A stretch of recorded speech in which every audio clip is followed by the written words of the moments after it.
Bonsoir les amis et merci d'être des nôtres. Je suis très heureuse de vous retrouver sur ce plateau spécial pour une émission spéciale qui va durer une semaine. Vous l'aurez constaté, il sera question du FESPACO, il sera question de cinéma. On en parlera, mais on ne sera pas seul sur ce plateau-là. Je vais être tout au long de ce programme spécial avec nos amis de l'association des ciné-clubs universitaires pour qui j'aimerais bien avoir un peu de bruit pour manifester leur présence sur ce plateau. Les amis, je sais que vous portez des masques, mais je suis sûre que vous pouvez mieux faire. L'association des ciné-clubs universitaires donc sont sur ce plateau et j'aimerais bien sentir votre présence. Je préfère ça, ça commence bien, c'est ainsi que ça va se passer et je ne suis pas seule à la présentation. J'ai l'honneur et le plaisir d'être accompagnée par un grand homme de l'univers du cinéma. Il est acteur, auteur, réalisateur aussi bien dans le cinéma qu'à la télévision et présentateur télé. Tom Ouedraogo sera à mes côtés tout le temps. Bonsoir Tom. Bonsoir Stéphanie, bonsoir à vous chers téléspectateurs et très heureux de vous recevoir dans cette émission spéciale. Comme tout le monde le sait, le FESPACO a été reporté pour des raisons sanitaires. Évidemment, le Covid continue à bouleverser les déplacements sur notre planète, mais qu'à cela ne tienne, à BF1, on a décidé malgré tout de partager ensemble une partie de la ferveur du FESPACO. Absolument, Tom, parce que vous le savez, chaque 2 ans, Ouagadougou réunissait les professionnels du cinéma l'espace d'une semaine pour parler cinéma. Et nous, cinéphiles, nous avions l'occasion de faire le plein de films et naturellement qui s'achemine vers la fin avec la remise des trophées, les talents d'or de Yenega, naturellement très convoité par tous les cinéastes. Cette année, oui, Tom nous l'a dit, le FESPACO n'est pas annulé, est reporté, mais en temps normal aurait dû commencer aujourd'hui. Et le FESPACO de BF1 commence effectivement ce soir et durant donc toute la période qui était prévue pour le FESPACO, c'est-à-dire donc du 27 février au 6 mars, nous allons nous retrouver les soirs sur la chaîne Au cœur de nos défis de 21h à minuit. Donc dans la première partie, en 1 heure donc, nous serons avec vous sur ce plateau pour échanger avec les professionnels du secteur à travers différents thèmes que nous avons choisis expressément pour vous. Et ensuite, à partir de 22h, salle de ciné, vous aurez droit au meilleur du cinéma africain sur votre télévision et on compte sur votre présence naturellement. Tom, toi, le FESPACO, ça te connaît? Oui, bien sûr, le FESPACO, c'est une grande fête, c'est une grande fête nationale, la fête des cinéphiles, la fête donc de tous les amoureux du cinéma, les professionnels tout comme les amateurs. On profite à chaque fois de toutes ces rencontres formidables, de toutes ces découvertes extraordinaires. Le moment de faire une grande vision générale sur ce qu'est le cinéma en Afrique en général. C'est un festival, il faut avouer que, j'ose le dire, le monde entier nous envie. On s'en rend toujours compte quand on voyage et qu'on parle du FESPACO. On se rend compte à quel point les gens sont attachés à ce festival et à quel point ce festival participe complètement à l'ADN du Burkina Faso. Absolument. Donc c'était important pour nous, malgré le fait que le FESPACO soit reporté cette année, malgré tout, qu'on marque les choses, que l'on se rencontre, que l'on discute, que l'on échange sur le cinéma, sur les défis de ce cinéma moderne, de ce cinéma africain. Donc, comme Stéphanie l'a dit tout à l'heure, n'est-ce pas? Absolument. On va avoir de nombreux invités. C'est cela. On va échanger à bâton rompu. On aura des débats, des tables rondes sur des entretiens. Des entretiens également. Oui. Voilà. Donc sur les grands sujets du cinéma d'aujourd'hui et de tous ceux qui font le cinéma aujourd'hui. Et tous ceux qui font le cinéma, c'est une grande famille. Alors, en 2019, on célébrait le 50aire du FESPACO. Oui, 50 ans déjà que ce festival-là fait vibrer la capitale du cinéma africain, comme on l'appelle, notre très chère capitale, Ouagadougou. En 50 ans, il s'en est passé des choses et on se propose de replonger un peu dans l'historique du FESPACO. Au début de cette émission, on regarde cet élément et on revient. Ouagadougou, place des cinéastes. Le lieu de mémoire par excellence du cinéma africain. Ici se déroule à chaque édition du FESPACO une cérémonie de libation en la mémoire des cinéastes disparus. Sur l'une des avenues de cette place sont érigées des statues dont celle d'Ousmane Sembène. Ce lieu, devenu une vitrine pour le Burkina Faso, renferme en lui-même l'histoire du FESPACO. Nous sommes en 1969. Des hommes et des femmes, mus par la volonté de faire voir aux Africains des films faits par eux et par la diaspora, conçoivent le FESPACO dénommé à l'époque Semaine nationale du cinéma africain. Loin des strass et paillettes, il se tient donc dans ce pays au cœur de l'Afrique occidentale, l'un des plus prestigieux festivals du cinéma africain, le Festival de la cinéphilie pure. À sa première édition, il s'appelait la Semaine du cinéma africain. L'appellation FESPACO au Festival panafricain du cinéma de Ouagadougou intervient en 1972. À partir de 1993, la dimension télévision est inclue, faisant désormais du FESPACO non plus seulement le Festival du cinéma africain, mais aussi le Festival de la télévision. Plusieurs mutations pour répondre à des exigences ponctuelles. Des images de l'Afrique, par l'Afrique et pour l'Afrique pendant un demi-siècle, le FESPACO est désormais sur son piédestal. Les talons d'or de Yenenga introduits en 1983 et qui inclut de facto la dimension compétition au FESPACO n'est plus qu'un simple trophée. Il est devenu, si besoin en était, un label de qualité. 50 ans que le FESPACO fait son bonhomme de chemin, domptant au passage les enjeux professionnels, les fonctions pédagogiques du cinéma et sa dimension économique ont été appréhendées. L'industrie du cinéma s'est fortement développée sur le continent. L'essence même du MICA, le marché international du cinéma et de la télévision africain, introduit en 1982 et qui est à sa 19e édition. Le FESPACO, il faut le rappeler, est la mémoire du cinéma africain. Contre vents et marées, il s'est imposé comme le plus prestigieux festival du cinéma sur le continent. Sa marche est radieuse, son succès, comme on dit, retentissant. Mais le plus dur reste à faire. Le FESPACO doit continuer d'exister en dépit de la conjoncture nationale et le contexte international marqué par la prédominance du cinéma européen, asiatique et américain. Il se pose donc et avec acuité la problématique du financement de cette biennale du cinéma. Comment, par qui et pour quel impact? L'avenir du FESPACO repose sur les réponses à ces questions. En attendant d'y voir plus clair, la célébration du jubilé d'or s'annonce grandeur nature. Eh bien, vous l'aurez compris, on a replongé dans l'histoire du FESPACO. Et quand on parle FESPACO, il y a quand même de grands noms que l'on cite. Donc, pour cette soirée d'émission de lancement, on n'aurait jamais pu le faire juste entre nous. Il nous fallait une grosse pointure pour démarrer cette semaine du cinéma africain à la façon BF1. Tom, qui est-ce qu'on reçoit ce soir? On reçoit effectivement une illustre figure du FESPACO, un journaliste de métier qui a été formé à l'École supérieure du journalisme à Lille.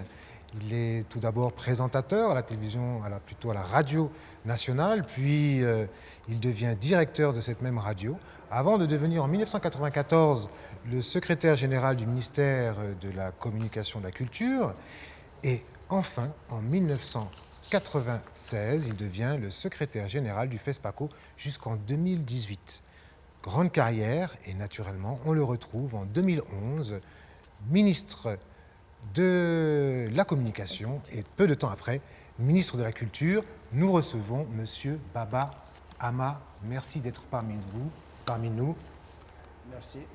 C'est un grand plaisir de vous recevoir. Un grand monsieur de la culture, de la communication, comme je viens de le dire, secrétaire général du FESPACO de 96 à 2008. C'est cela. 12 ans. 12 ans de FESPACO. Donc vous êtes, si j'ose dire, un peu une bibliothèque à vous seul. Enfin, c'est trop dire quand même une bibliothèque. Je pense qu'on a juste apporté notre contribution à une œuvre gigantesque qui a commencé bien avant nous. Donc, nous n'avons fait que mettre, j'allais dire, nos pieds sur les traces de nos dévanciers. Eh bien, M. Babama, moi j'ai envie de savoir, c'est quoi le métier d'un délégué général du FESPACO? Qu'est-ce qu'il fait? J'allais dire le coordinateur, c'est comme au cinéma, c'est le réalisateur qui essaye quand même de mettre en musique avec ses collaborateurs. Pour en faire en sorte quand même de réussir chaque édition. Bon, évidemment, c'est vrai que c'est pendant la période du festival que les choses sont plus visibles, mais contrairement à ce que les gens pensent, entre deux FESPACO, le secrétariat permanent, appelons-le maintenant la délégation générale, ne chôme pas, puisque ces 2 années servent à préparer l'édition suivante. préparé en matière de sélection, préparé en matière de recherche de financement. Et ça, croyez-le moi, ce n'est pas facile. Bon, donc, c'est un peu ça le travail du délégué général, qui est donc de coordonner l'ensemble des activités qui concourent donc à la tenue de chaque édition. Et ces grands défis, alors pour vous, quels sont les grands défis d'un festival tel que le FESPACO? En quoi il s'implique ardemment dans l'ADN de la culture de notre pays? Le défi déjà, c'est de répondre à l'attente des professionnels. Parce que n'oubliez pas que le FESPACO est né en 1969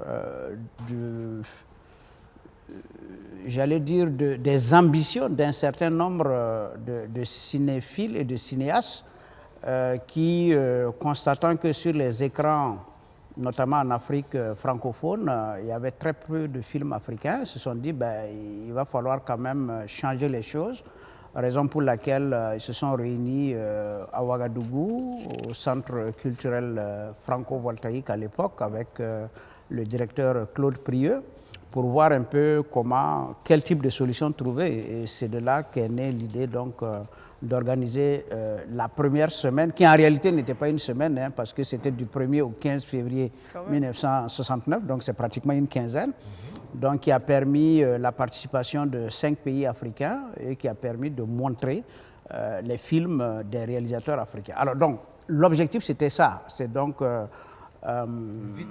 permettre une vitrine pour le cinéma africain, permettre aux Africains de se regarder eux-mêmes. Bon, donc ça veut dire que dans cette lancée-là, je crois savoir que jusqu'à présent, le FESPACO s'est fait un devoir de répondre justement à cette attente-là et aussi servir de tremplin pour la promotion des œuvres. Et je pense que de ce point de vue, la mission a également été accomplie depuis le début et elle se poursuit toujours. Permettre donc la découverte des œuvres, la découverte des acteurs. Quand je dis acteurs, c'est tout le monde, hein, à la fois les réalisateurs, les comédiens, les producteurs, les maquilleurs, bon, bref, toute la chaîne. Tous les corps de métier du cinéma. Exactement, en général. tous les différents corps de métier. Et c'est pour ça que ce rendez-vous de Ouagadougou est un rendez-vous très important. Alors, cette année, le FESPACO, en principe, a 52 ans. Est-ce que 52 ans après, les défis ont changé? Quels sont les nouveaux défis du FESPACO? Vous dites, est-ce qu'après 52 ans... Les défis ont évolué. Est-ce que ça a évolué? Les défis du FESPACO. Les défis? Oui. Ah oui, les défis ont évolué parce que, en fait, les défis épousent le temps et les besoins des professionnels. Encore une fois, c'est une structure au service des professionnels. C'est vrai, comme je l'ai dit au début, c'était l'envie de montrer au public africain ses propres images. Ouais. OK, ça c'était ça au début. Mais vous avez vu que progressivement, il s'est posé des problèmes, j'allais dire, de distribution, des problèmes d'exploitation, des problèmes de professionnalisation. Alors, tout ça a été pris en compte par le FESPACO et vous le sentez d'ailleurs à travers les différents thèmes qui ont été retenus à chaque édition, parce que chaque thème est en réalité une réponse à un certain nombre de questionnements du milieu et la tenue du festival donne l'occasion effectivement de réfléchir autour de ce thème, parce que ce thème, c'est pas le thème pour produire les films, hein. Quand on dit cinéma, enfance et jeunesse en 1997, c'est pas pour dire qu'on allait primer les films qui ont traité de ce thème-là, mais c'est un exemple que je vous donne, c'est pour dire, bon, quel rôle le cinéma africain pourrait faire pour une bonne éducation de notre jeunesse, pour la prise en charge des besoins de l'enfance, etc., etc. Vous avez vu qu'à une certaine édition, on a parlé du comédien, oui, la place du comédien dans le cinéma. Bon, donc c'était un peu pour attirer encore une fois les projecteurs sur ces hommes et ces femmes qui font les films.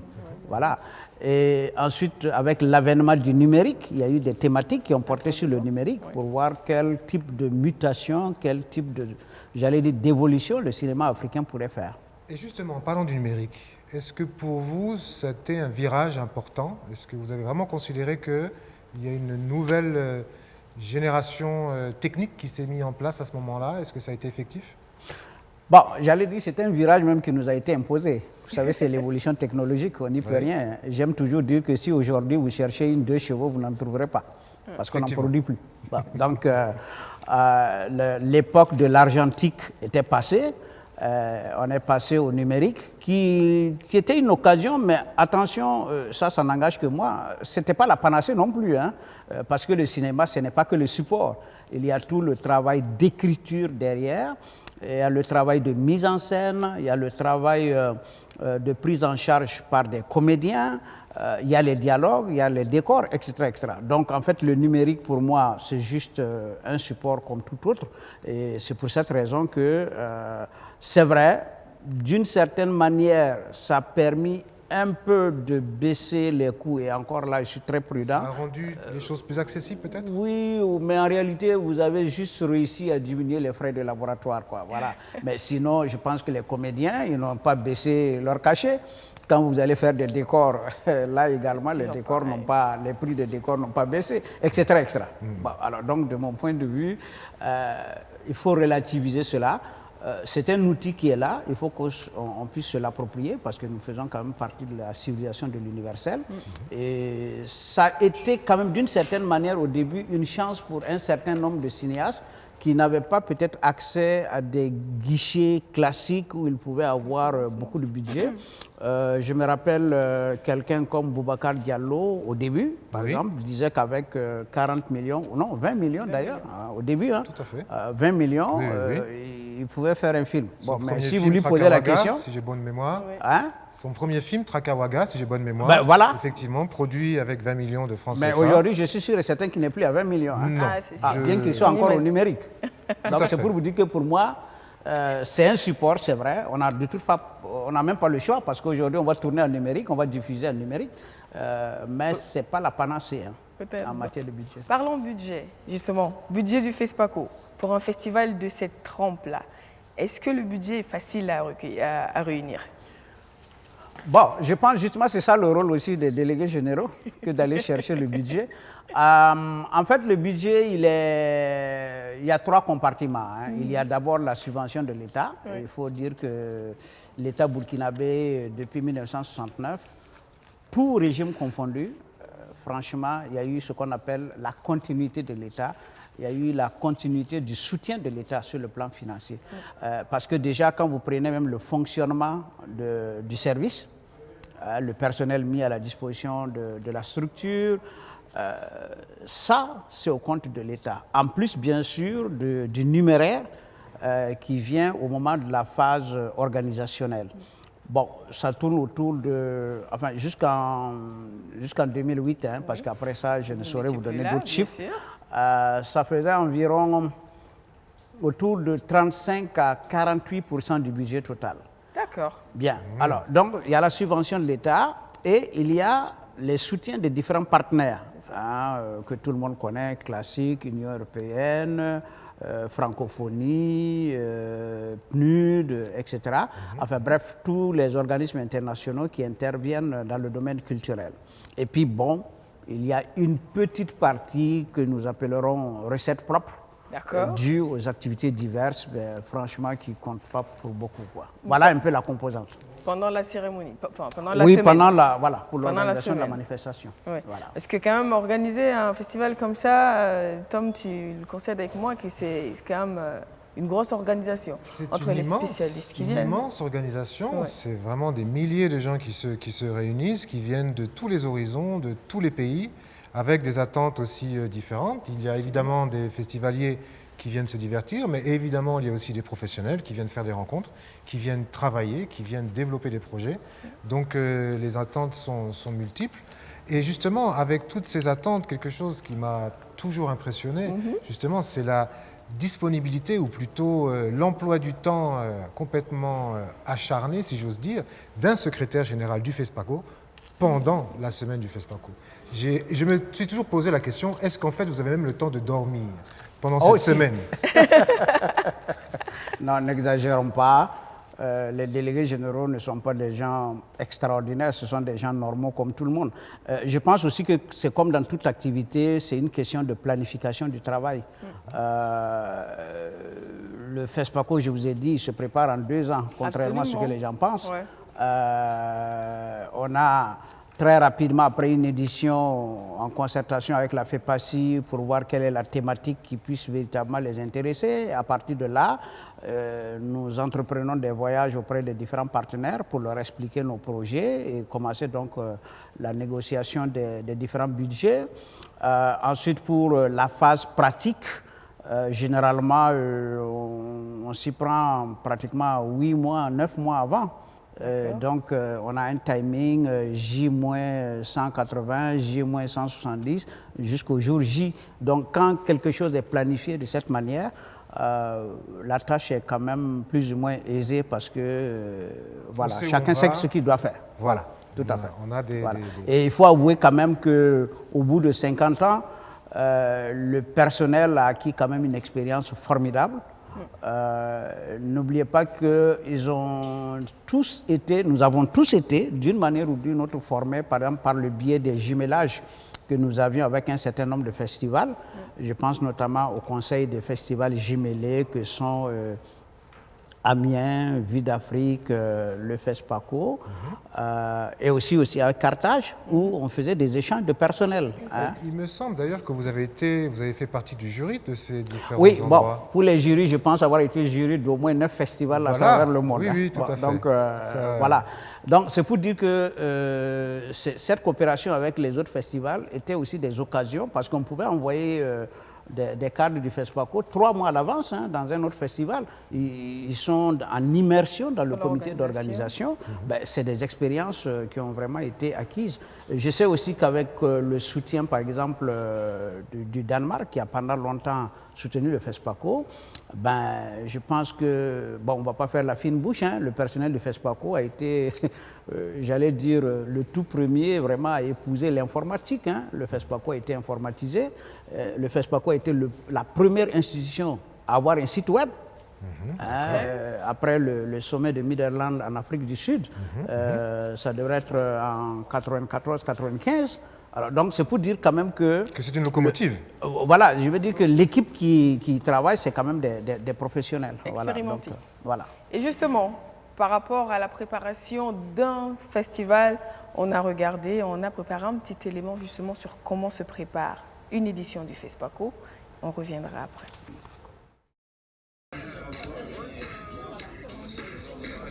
« 17 tonnes de matériel de sonorisation et d'éclairage de dernière génération pour une cérémonie digne d'un cinquantenaire. Elle s'annonce grandiose, aucun aspect n'est à négliger. 17 ingénieurs de son et de lumière. Ce podium est la contribution de l'État algérien à l'organisation du jubilé d'or du FESPACO. Avec le directeur artistique de l'édition, il procède au dernier réglage. Après, quand on aurait fini nos filages, ils vont passer avec l'orchestre actuellement. Non. Ils viennent avec leur formation. Leur formation. Tout ça, c'est en line check. Voilà, en line check, ils vont jouer sur le système déjà qui est là. D'accord. Voilà. Et puis on arrive au ballet. C'est là où tu as des changements, c'est ça. Rwanda. Le Rwanda et Ganta. Oui. Voilà. Quand eux finissent, maintenant c'est ça qui démarre, c'est nous. Quand eux finissent, là on commence maintenant. C'est-à-dire que pendant qu'eux ils sortent là, il faut qu'on trouve un moyen où nous on s'installe derrière. Puisqu'ils ne sont pas sur nos instruments. Oui. Voilà. Donc ça veut dire que les musiciens peuvent se mettre en place. Les musiciens peuvent se mettre en place. Derrière, et puis sauf les chœurs. Voilà, des chœurs.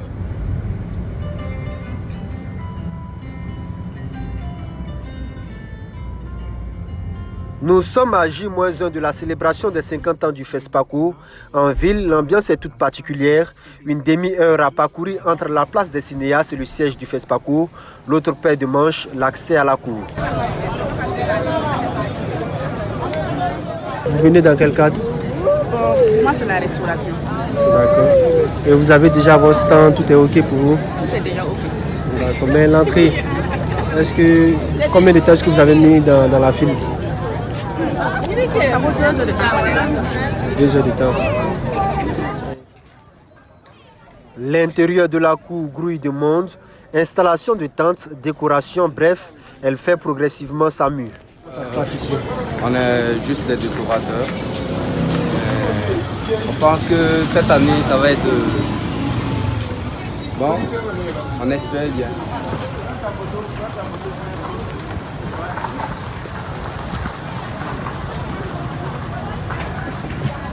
Bonjour. Bonjour. Comment ça se passe ici? Ça se passe bien. D'accord. Ouais. Vous êtes en train d'installer la lumière. Et tout sera prêt demain? Tout sera prêt même. D'ici le soir là seulement, tout sera prêt. D'accord.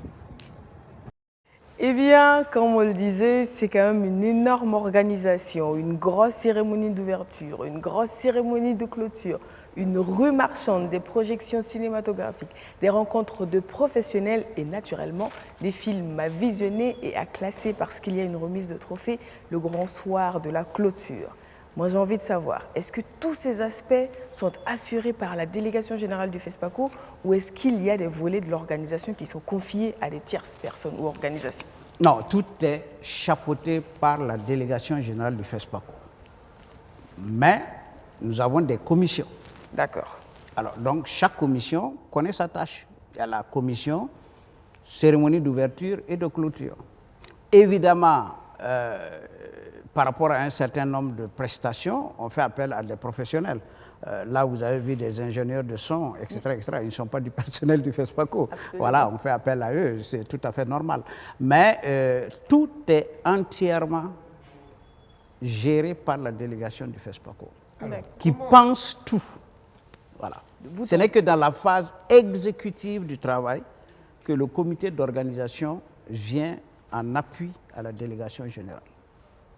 D'accord. Voilà. Et ces commissions, comment elles s'installent? Comment vous les choisissez?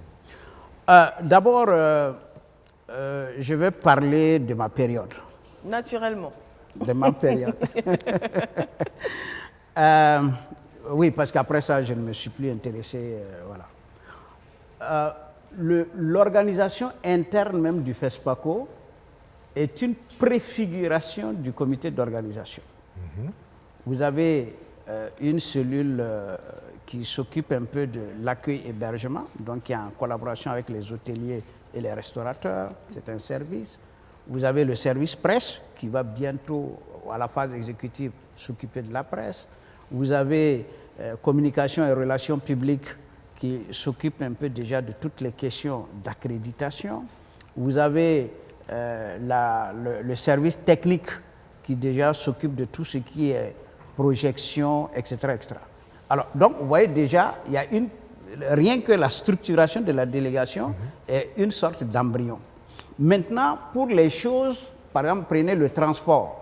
Bon, là, il n'y a pas ça dans la délégation. En ce moment, on va faire appel à des compétences extérieures. Bon, j'allais dire jusqu'à une certaine période, c'était le parc automobile de l'État, le responsable du parc automobile de l'État qui s'occupait du volet transport, pour des questions évidentes. Hein. C'est son métier. Tout à fait. Bon, à l'époque, d'ailleurs, on pouvait se permettre même de réquisitionner les véhicules de l'État. Bon, je ne sais pas si on peut le faire.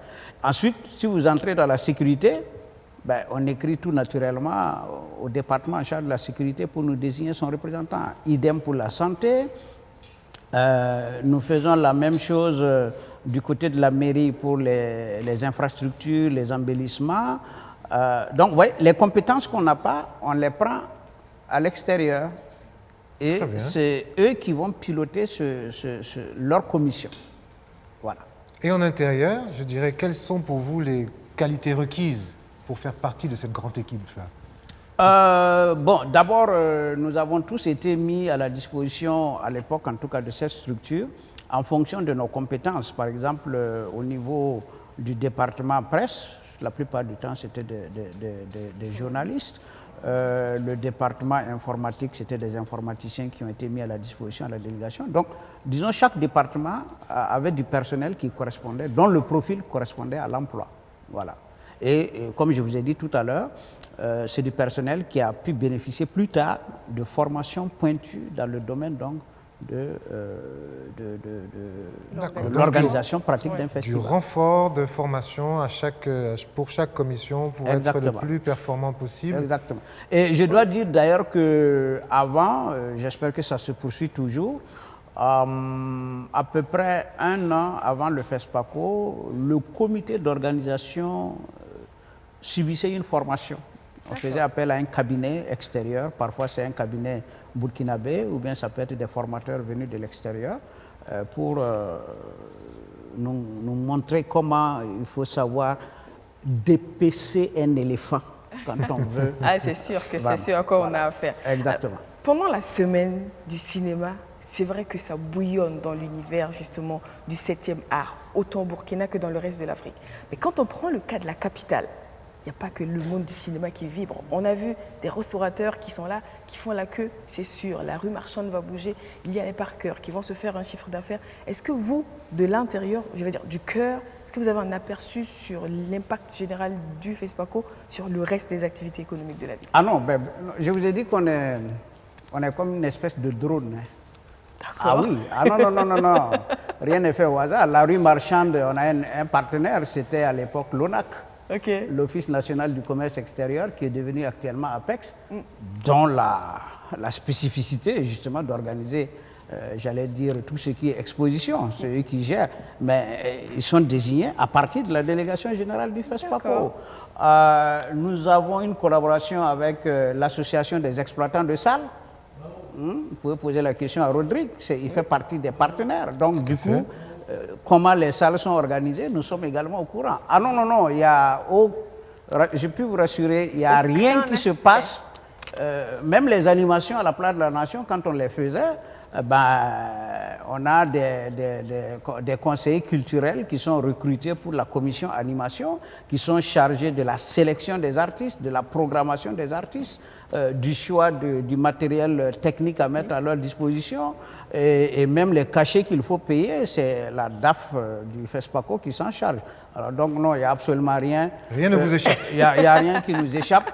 En ce qui nous concerne, évidemment, lorsque une ambassade quelque part organise un cocktail pour les cinéastes, bon, ça ne nous regarde pas. Voilà. Naturellement. Non, il n'y a rien qui est laissé au hasard, je peux vous rassurer.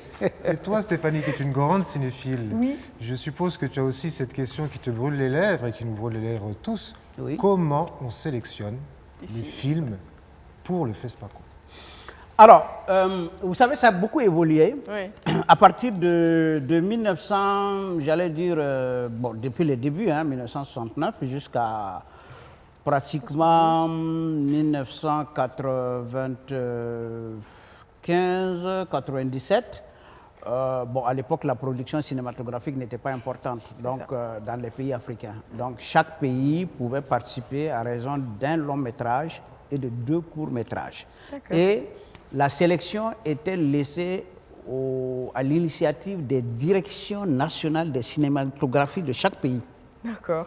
Chaque pays proposait ses œuvres. Voilà, la direction de la cinématographie de chaque pays procédait à la sélection du pays pour envoyer, entre guillemets, ses ambassadeurs. C'est quand on avait une petite production par pays? Oui, à l'époque, les réalisateurs se comptaient sur les bouts de doigts. Oui.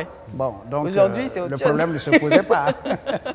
Il y a des pays même qui pouvaient faire plusieurs éditions sans venir au FESPACO. Alors, maintenant, à partir des années, j'allais dire 90, là, ça a commencé la production a commencé à être importante et le FESPACO a mis en place un comité de sélection. Ce n'est pas le même d'une édition à l'autre, qui est composé à la fois de Burkinabé, on a des correspondants en Europe, en Afrique, pratiquement toutes les zones couvertes par la FEPACI, on a des représentants. D'abord qui aident le FESPACO à détecter les nouvelles productions. D'accord. Parce que quand même, ils n'avons pas le temps de voyager. Ça, c'est 1990. À partir de 1995, le comité de sélection s'installe en 1995. Voilà, à partir de 1995 qu'on a mis un comité de sélection. Donc, oui, parce que les productions commençaient un peu à... Voilà. OK, donc ce comité-là était composé d'un certain nombre de personnalités du monde du cinéma qui se réunissent et on visionne tous les films avec un critère d'appréciation. Ah oui. Ah oui, ça je peux vous dire que... Ça fait beaucoup d'heures de visionnage. Disons que ça nous prend au moins les fameux 8 mois dont je vous parlais. Oui. Parce que chaque fois qu'un film venait, dès qu'il est inscrit, il fallait le visionner et après on se retrouve donc par rapport aux différents critères. Pardon, quelles sont les grandes lignes? Moi j'ai envie quand même de savoir ça. Quand on est justement dans cette dynamique de visionner tous les films, est-ce qu'on a le même regard au bout du 100e film? Est-ce qu'on a? Est-ce qu'on n'est pas un peu fatigué au bout du 100e film? Bon, vous savez... Si on a faim, si on veut faire... C'est quand même notre boulot. Bon, en fait, je veux dire que lorsque le film vient, bon, au niveau donc de la cinémathèque qui quand même centralise cela, oui. Les différents supports, bon, à l'époque c'était les CD, hein, ou parfois même à l'époque c'était même des cassettes VHS, ben, les différents membres allaient prendre les cassettes et avaient un délai pour les regarder et ils remplissaient leurs fiches. Après on avait des réunions périodiques pour un peu procéder donc par élimination. Parfois même on avait affaire à des copies de travail, hein. C'est pas forcément le oui, film parce qu'il y avait toujours un délai finalement entre le moment oui. où les réalisateurs pouvaient envoyer leur film, tout à fait, où ils pouvaient effectivement, une fois la sélection étant établie, ils pouvaient ramener une copie finale. Tout à fait. Mais à partir de la copie du travail, déjà, vous pouvez avoir une idée un peu de la qualité du film. Alors, bon, évidemment, nous ne partons pas dans un critère très pointu à la manière du jury, puisque ça, ce n'est pas le jury. Voilà, mais ça nous permettait quand même voilà, de procéder à la sélection, puisque comme vous le savez, en long métrage, jusqu'en 2008, en tout cas, on faisait en sorte de ne pas dépasser une vingtaine. Oui.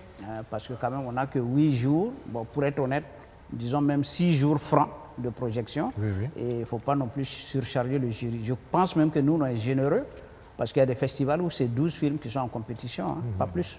Ce qui permet quand même au jury d'être un peu plus à l'aise. Et alors, quelles sont les grandes lignes de ces critères de sélection?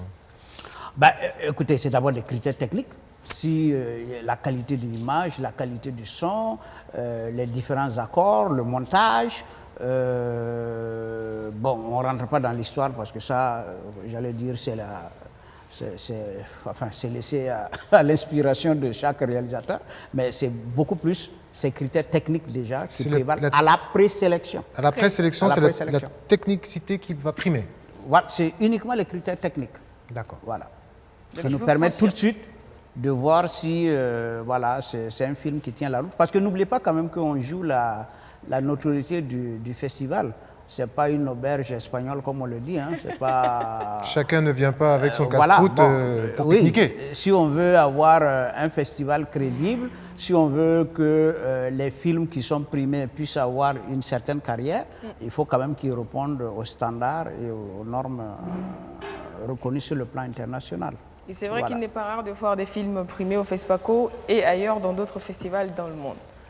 Oui, bah ça va de... Vous savez, les jurys, c'est quand même des hommes, puisque au-delà des critères techniques, il peut y avoir des petits détails qui peuvent faire en sorte que vous soyez primé à Ouaga, ou alors que vous ne soyez pas primé à Ouaga et que vous soyez primé ailleurs. Puisque tout dépend un peu. Il y a des festivals qui mettent l'accent sur la thématique.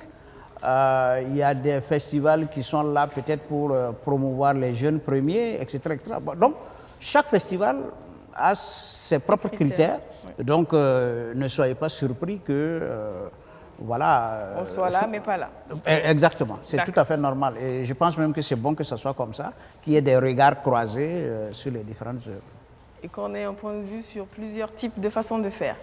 Exactement. En tout cas, il y a plusieurs niveaux, il y a plusieurs étapes. Donc, il faut déjà franchir la présélection pour arriver à la compétition et cette fois, convaincre les membres du jury. Et vous, justement, le jury, ça vous connaît. Au dernier FESPACO, je pense que vous faisiez partie du jury. Oui, on m'a fait vraiment l'honneur de me mettre comme membre du jury. Je dois dire quand même que d'une manière générale, presque toutes les éditions ont fait en sorte qu'il y ait un professionnel burkinabé dans tous les jurys officiels. D'accord. Dont le long métrage. Long métrage, court métrage, documentaire, TV vidéo. On fait en sorte qu'il y ait toujours un professionnel burkinabé. D'abord parce que nous estimons que c'est des opportunités qui leur sont données aussi de s'exprimer d'une part. Et, de rencontre aussi peut-être. Et ensuite, ils jouent aussi un autre rôle que peut-être que les... Bon, allez. Bon, ce n'est pas un secret, mais enfin, il aide aussi à l'organisation. Oui. Voilà, c'est important parce que de facto, il devient presque le guide des autres membres du jury, facilite un peu. Voilà. Bon, donc en fait, il a double casquette, quoi, en réalité. Mais on a toujours en tout cas fait l'effort d'avoir un professionnel burkinabé dans tous les jurys officiels. Alors, c'est très secret quand même, ce jury. Vous êtes à un moment donné tenu évidemment au secret des délibérations Est-ce que vous pouvez nous dire un petit peu comment tout ça... non, on n'est pas au secret de délibération. Le FESPACO est un des rares festivals où les jurys sont entièrement libres. D'accord. Entièrement libres. Okay. Je n'ai jamais eu vent d'une quelconque immixtion de qui que ce soit. Non, voilà. D'ailleurs, pour la petite anecdote, si vous avez les archives, allez voir une interview de Catherine Riel.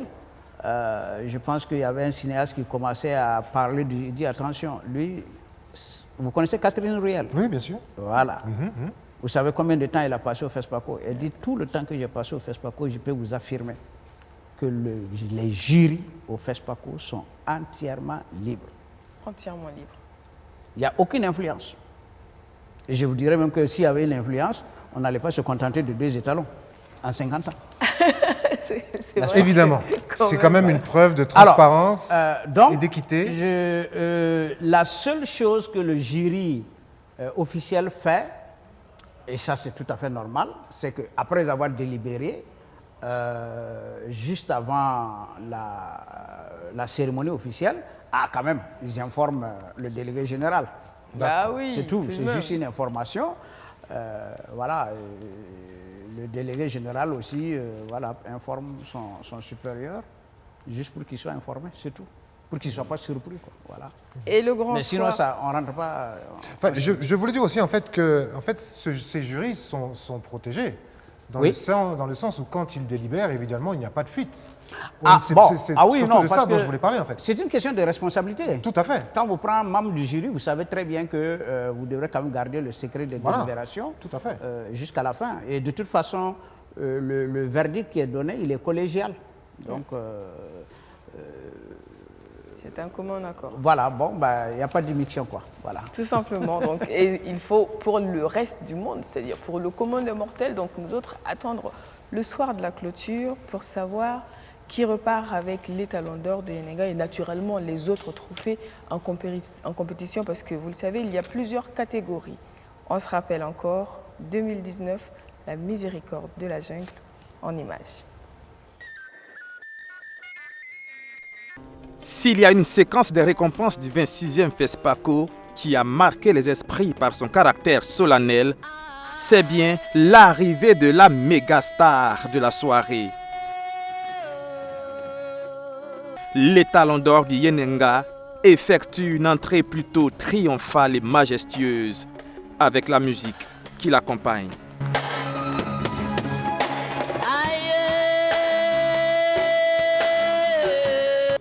Après un bref salut aux 4 chefs d'État présents, il se dirige vers son destin en petit trot, lentement et sûrement. Puis une fois sur le podium, se dresse sur ses sabots avec fierté, sous les yeux admiratifs du public. Avant de s'installer sur son trône et de commencer à galoper à travers ces magnifiques fresques sur les sentiers parfois rocailleux de l'Afrique du cinéma et de son manque criard de financement. Mais contre vents et marées, et ce depuis 50 ans maintenant, l'étalon continue ses galops de pays en pays avec cette question ce 2 mars. Quelle sera sa 26e destination? L'étalon d'or de Yenenga est décerné au film The Mercy of the Jungle, Rwanda.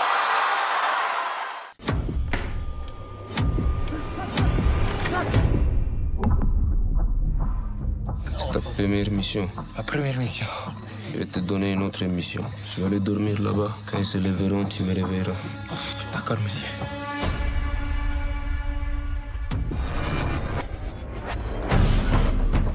Lève-toi. Ils ne vont pas réveiller. On est perdu. On va entrer dans la jungle. Moi, il peut faire si froid dans ce jungle. C'est quand même en Afrique, non?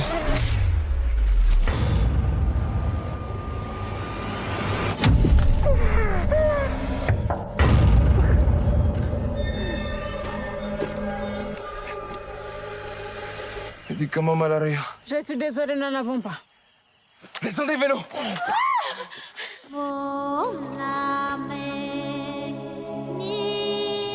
Paysan?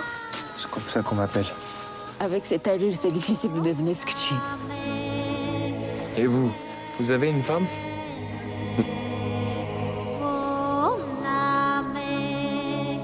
De ce côté-là, les Congolais, les Angolais, les Zimbabwéens. De l'autre côté, les Rwandais.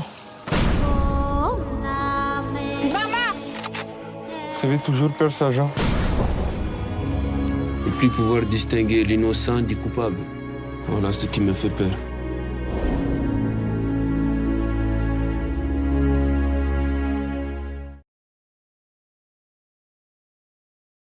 Et grâce à Joël Nkarekezi, les pays invités d'honneur au cinquantenaire repartaient avec l'or, l'étalon d'or de Yenenga qui raccompagne la miséricorde de la jungle.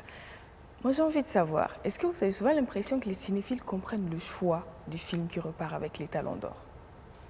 Est-ce que le jury... Non, les cinéphiles, les lambda, les... Non, non, non. Bon, écoutez, nous sommes...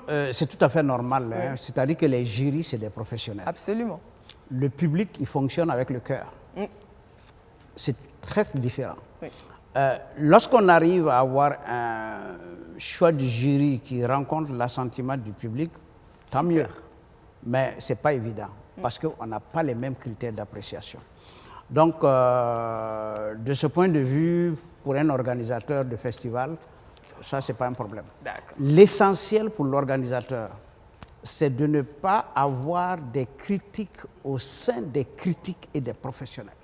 D'accord. Et je crois savoir que pour le dernier FESPACO, vous n'avez vu aucune remise en cause du choix du jury sous aucune instance sur le plan international. Et je pense que... Donc, le FESPACO peut vraiment s'enorgueillir pour cela. Maintenant que le public burkinabé ou tout autre se disent qu'il n'est pas satisfait, ça c'est autre chose. Et c'est pour ça aussi qu'on a le prix du public. Oui, il y a le prix du public. Tout à fait. Ben voilà, c'est pour ça qu'on a créé le prix du public, soit dit en passant d'ailleurs, avec une collaboration, le prix du public, ça a commencé avec RFI d'ailleurs. Et vous voyez, ce qui est un peu drôle dans ça, mais c'est normal, ça fait partie du jeu. Le public étant essentiellement burkinabé, vous voyez bien que généralement le prix du public, vous savez où il va. Un film burkinabé. C'est bien normal, charité bien ordonnée. Commence par soi-même, naturellement. Voilà. On a le prix du public, mais c'est quoi les autres catégories au FESPACO? Alors, il y a le palmarès officiel. Oui. Alors, le palmarès officiel a aussi son histoire. Jusqu'en 2005, vous aviez l'étalon de Yenenga. D'accord. Bien. Et après, nous avons réfléchi avec nos responsables. Quand je dis nos responsables, le ministère, voilà, pour dire que le FESPACO ayant pour vocation de faire la promotion des films, s'en tenir à un seul trophée, genre la Palme d'Or à Cannes, peut être quelque chose d'assez réducteur. Bon, Cannes, c'est vrai, c'est des professionnels qui y vont, vous l'avez ou vous ne l'avez pas.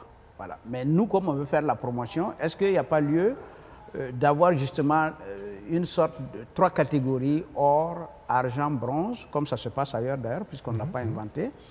Et en ce moment, parce que vous savez, l'étalon, parfois, ça peut se jouer sur juste un petit détail. Ah oui, oui.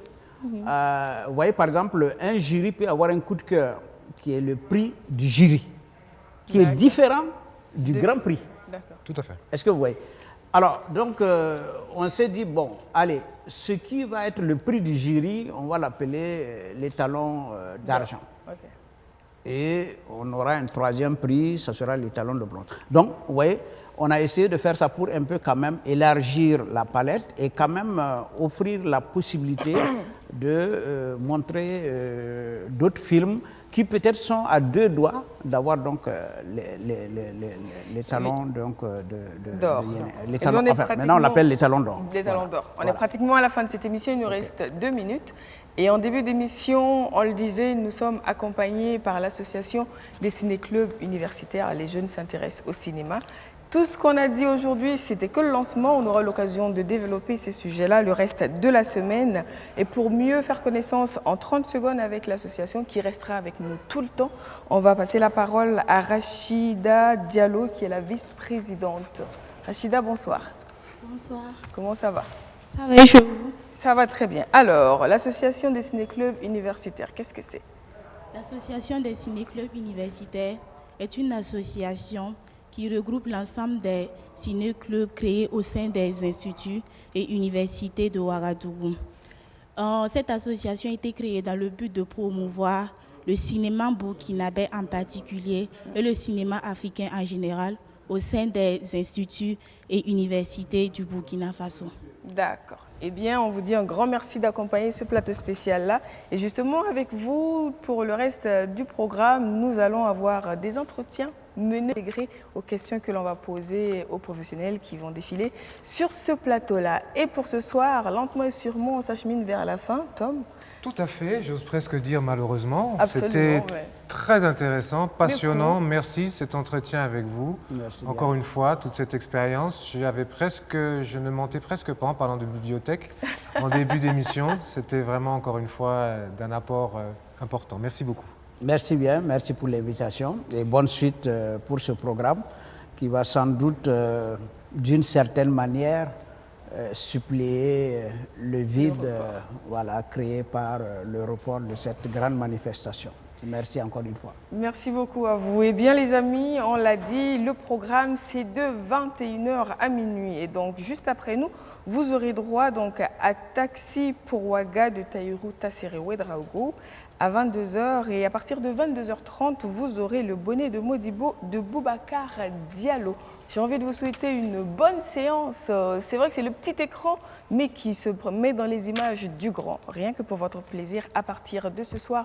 On va dire un grand merci à tous ceux qui ont travaillé donc à cette émission-là. Je pense naturellement à l'association des ciné-clubs. Je dis un grand merci à Tom. À toute l'équipe technique, à la boutique Tira, prêt-à-porter burkinabé à Ouaga 2000 pour Maroc, que j'espère vous avez apprécié. Un grand merci également à toute l'équipe technique qui a travaillé d'arrache-pied pour mettre en place cette émission, les réalisateurs, les cadreurs, les ingé-sons, les ingé-lumières. Oui, le monde du cinéma en miniature à la télé fonctionne également. Et pendant cette semaine, on va tout le temps leur dire merci. À vous également, bonne suite. Et on se retrouve très vite pour un prochain numéro de BF1 fait son FESPACO. Bonne séance.